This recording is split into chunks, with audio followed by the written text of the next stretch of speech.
हरे कृष्णा। फिर से एक बेड टाइम स्टोरी लेकर मैं आपके सामने आई हूँ।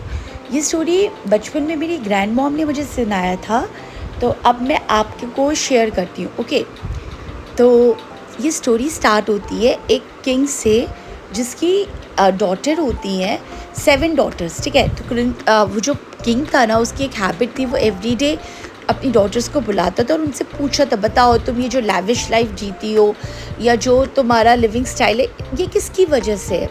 तो वो किंग को ना अपना प्रेजिंग सुनना बहुत अच्छा लगता था। तो जो जो एल्डर डॉटर्स थी किंग की, फर्स्ट 6 डॉटर्स, वो तो बोलती थी पिताजी आपकी वजह से, ये सब कुछ आपकी वजह से है। लेकिन जो उनकी यंगर डॉटर थी, वो ऑलवेज बोलती थी कि what ever I am getting it's only because of my destiny. तो किंग को ना ये चीज़ें बहुत ईगो में हर्ट करती थी, तो वो उसको कई बार समझाए प्यार से कि नहीं देखो, ये तुम्हारी गलत फहमी है, अगर मैं नहीं रहता तो तुम्हारा लाइफ हेल हो जाता एंड ब्ला ब्ला। बट जो डॉटर थी वो उस पर वो थी फिक्स थी कि नहीं, मेरे को तो जो भी मिलता है मेरी डेस्टिनी की वजह से है। तो किंग को एक दिन बहुत गुस्सा आया, तो वो बोला कि चलो इसको मैं एक लेसन देता हूँ। वो अपने मिनिस्टर को बुलाता है और बोलता है कि एक काम करो, इसको ना रात को बॉक्स में बंद करके इसको तुम पानी में डाल दो, अब देखते हैं इसका डेस्टिनी क्या इसको दिखाता है। तो मिनिस्टर वही करते हैं, वो उसको लेते हैं जब वो सो जाती है और उसको पानी में, वो 16-17 ईयर्स की एक लड़की थी, तो उसको पानी में डाल के बॉक्स में डाल देते।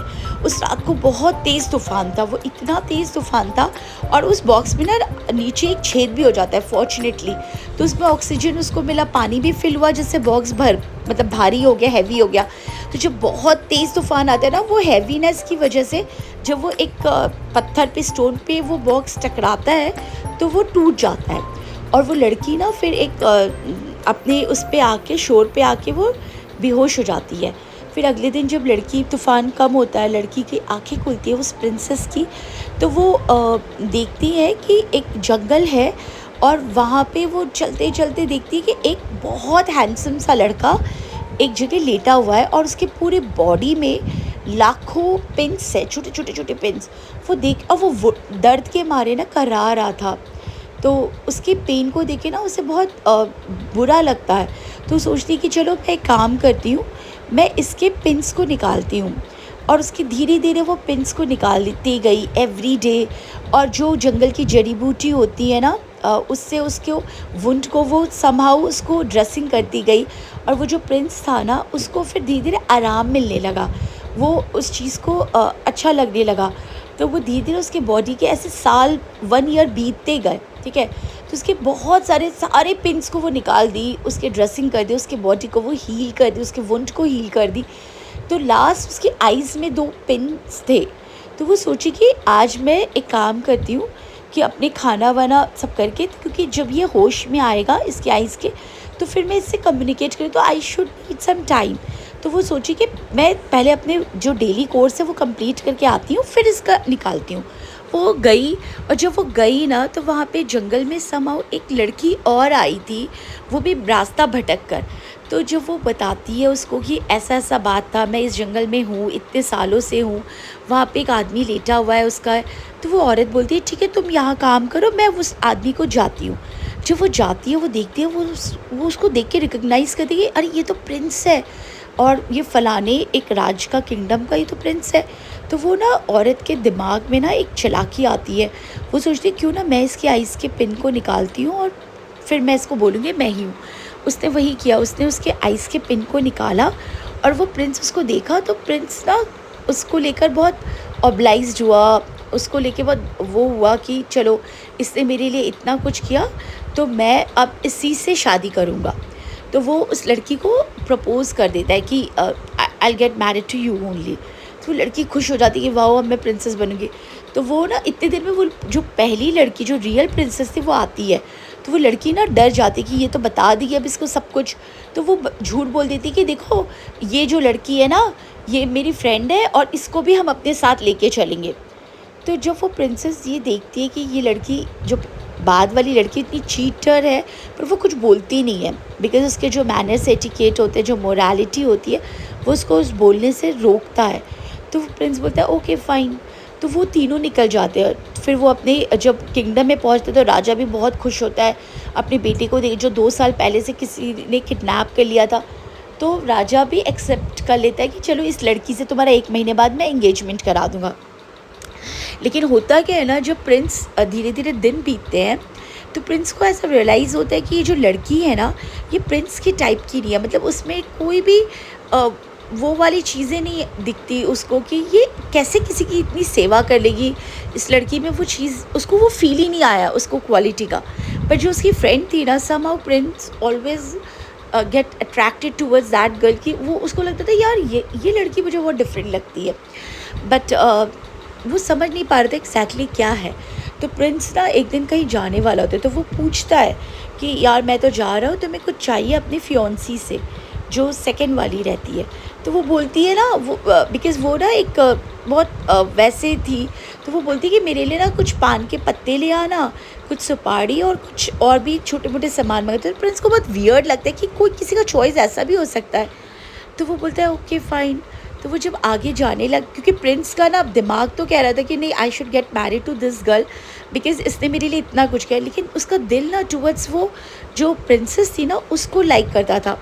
तो वो जब जा रहा था तो प्रिंसेस ना वो गार्डन में जो पहले जो उसका सारे बॉडी को हील की थी, तो वो गार्डन में कुछ करी थी। तो प्रिंस उसके पास जाता है, बोलता है कि आपको कुछ चाहिए क्या?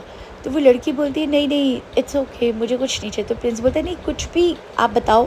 तो बोलती है कि आप एक काम करो, मेरे लिए ना सोने का एक थाली में चांदी का एक दीपक इस तरह से कुछ लाइएगा जिसको मैं शाम को संध्या में वो दूंगी, दीपक जलाऊंगी। तो प्रिंस को ना ये बहुत वियर्ड लगता है, वाओ। और कुछ फ्रेगनेंस वो कैंडल्स मंगाती है वो सब, तो उसको बहुत अच्छा लगता है कि वाओ, मतलब कितना ऐसा चॉइस है। तो प्रिंस फिर वो सामान लाता है। तो प्रिंस ना फिर उस लड़की से पूछता है, उसको बोलता है बताओ रियल क्या है। तब उस सब प्रिंसेस ना उसको बता, बिकॉज़ उसको भी उसके लिए एक सॉफ्ट कॉर्नर हो गया था, 1 साल से वो उसकी सेवा कर रही थी। तो वो बताती है उसको ऐसी सी बात थी, ये मुझे रास्ते में मिली और इसने ऐसे। तो प्रिंस को बहुत वो समझ गया कि ओके ये ऑनेस्ट है, बिकॉज़ वो वाइब्रेशन उसको उस लड़की से मिलने लगा था। जब इवन इफ वो जब वुंड में था, उसकी आइज़ क्लोज थी, तो वो लड़की का जो एनर्जी लेवल था ना वो उस प्रिंस को सिमिलर लगा। तो वो गया और उसको अपनी फियोंसी को बताया कि तुम ऐसा समय से चीट की तुमने वो। तो फियोंसी बहुत डर गई। तो प्रिंस ने कहा कि एक काम करो, मैं तुम्हें फिर भी माफ़ करूँगा अगर तुम मेरी लाइफ से निकल जाओ। और उसको कुछ गिफ्ट दे के अपने लाइफ से वो जाने के लिए बोलता है। तो वो लड़की चली जाती है। फिर प्रिंस राजा को ये सारी बातें बताता है, तो किंग एक्सेप्ट कर लेता है उसको as her daughter in law. वो बोलता है अब लेट नहीं करते, अब शादी कर ही देते हैं। तो वो शादी हो जाती है। जब वो शादी हो जाती है तो वो लड़की प्रिंस से बोलती है कि मैं एक किंग को ना इनवाइट करना चाहती हूँ अपने घर पे डिनर पे। तो प्रिंस बोलता है किसको? तो वो अपने फादर को ना इनविटेशन भेजती है। तो उनके फादर आते हैं, तो वो अपने फादर के लिए अपना घर वैसे ही डेकोर करती है, उसी कलर के कर्टन जो उनके पापा की चॉइसेस होती है, वही मील बना के रखती है डाइनिंग पे जो उनके पापा को पसंद था। तो वो जब आते हैं तो वो देख के ना बहुत वही कमरे में वही फ्रेगनेंस आती है जो उनके फादर को पसंद है। तो उनको पापा को बहुत अजीब लगता है। फिर जैसे वो अपना एक निवाला अपने माउथ में डालते हैं, देन ही फेल्ट कि नहीं ये तो मेरी यंगर डॉटर का खाने का टेस्ट है। तो बोलते ये बनाया किसने है? तो वो प्रिंसेस आती है और वो अपने पापा के फीट को टच करती है। तो वो किंग ना उसको देख के अमेज्ड होते हैं, बोलते हैं अरे तो बोली पापा आपको याद है मैंने कहा था कि मैं अपने डेस्टिनी से खाती हूँ, देखो आज भी मैं वही लैविश लाइफ लीड कर रही हूँ। आपने मुझे जंगल में कहाँ पानी में बिकवा दिया था, बट मैं आज भी कहूँगी कि सब कुछ अपने आदमी डेस्टिनी से ही उसको मिलता है। तो मॉरल तो उसके पापा एक्सेप्ट करते हैं और वो फिर रियल में बहुत मतलब वो गिल्ट में रह के भी अपनी डॉटर को ब्लेसिंग्स देते हैं और फिर आ जाते हैं। और वो फिर अपने फॉर एवर अपने उस प्रिंस के साथ लाइफ बिताने लगी। तो moral of the story actually यही है कि जो भी आपके डेस्टिनी में है ना, वो आपको मिलके ही रहेगा। और एक्चुअली जो कृष्णा है ना, वो सबके लाइफ का हर एक सेकंड का प्लानिंग करके रखे हैं। तो कभी ना लाइफ में आपको अपने कर्मा अच्छा करने के बाद भी, अपने एफर्ट डालने के बाद भी वो रिज़ल्ट नहीं मिलता जब जो आप चाहते हो ना, तो डोंट वरी, आपको रिज़ल्ट मिलेगा। जो चीज़ आपके लिए बना है, जो चीज़ आपके लिए है ना, वो आपको मिलेगा। इसका मतलब ये नहीं है कि आपको मेहनत नहीं करना है, मेहनत तो ऑब्वियस से करना है, बट कई बार ना मेहनत करने के बाद भी, अच्छे कर्मा के बाद भी हमें वो रिज़ल्ट नहीं मिलता। बट स्टिल आप प्लीज़ कभी भी ना उसको लेके ना डिमोरलाइज्ड मत होइएगा, डिमोटिवेटेड मत होइएगा, और ऑलवेज़ अपनी लाइफ एक डिग्निटी से जिएगा, और ऑलवेज़ गॉड पे फेथ रखिएगा। जो आपका है वो डेस्टिनी सब हाउ करके आपको मिला देगी। एनर्जी लेवल पे फेथ करिएगा, गट फीलिंग पे फेथ करिएगा, एंड अपना बेस्ट दीजिए। जहाँ भी हो, जो भी कर रहे हो, जिस चीज़ में हो, चाहे वो रिलेशन में हो, प्रोफेशनल लाइफ हो, पर्सनल लाइफ हो, खुद से रिलेटेड हो, you give your 100% irrespective of क्या रिज़ल्ट होता है। And trust you, trust yourself, trust God. Bye, take care, God bless you.